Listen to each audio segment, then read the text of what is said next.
వెంకటేశ్వర స్వామి కుబేరుడి దగ్గర ఎంత అప్పు తీసుకున్నాడో మీకు తెలుసా?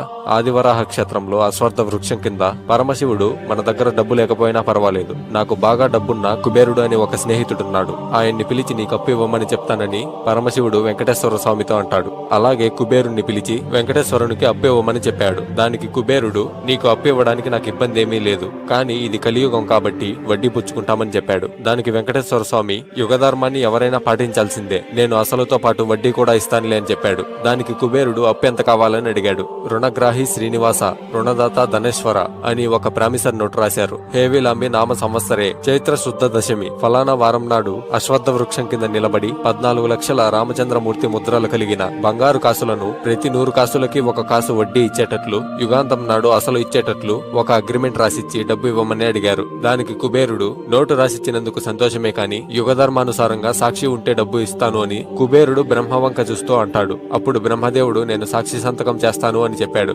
దానికి మళ్లీ కుబేరుడు, ఒంటరి సాక్ష్యం ఒకే కొడుకు ఉన్నా ఉండకపోయినా ఒక్కటే, మీరు ఏమీ అనుకోకపోతే ఇంకొక సాక్షి సంతకం కావాలని కుబేరుడు అన్నాడు. అందుకు రెండో సాక్షిగా పరమశివుడు సంతకం పెట్టాడు. అయినా కూడా కుబేరుడు, ముగ్గురు సంతకం పెట్టుంటే ఎంత బాగున్నో అని అన్నాడు. మూడో సాక్షి ఎవరా అని తల పైకెత్తి చూస్తే అశ్వత్థ వృక్షం కనబడింది. ఆ వృక్షం మూడో సాక్షిగా సంతకం పెట్టింది. ఇలా 3 సాక్షి సంతకాలు పెట్టాక కుబేరుడు వెంకటేశ్వర స్వామికి 14 లక్షల బంగారు కాసులను ప్రతి 100 కాసులకి 1 కాసు వడ్డీగా అప్పు ఇవ్వడం జరిగింది.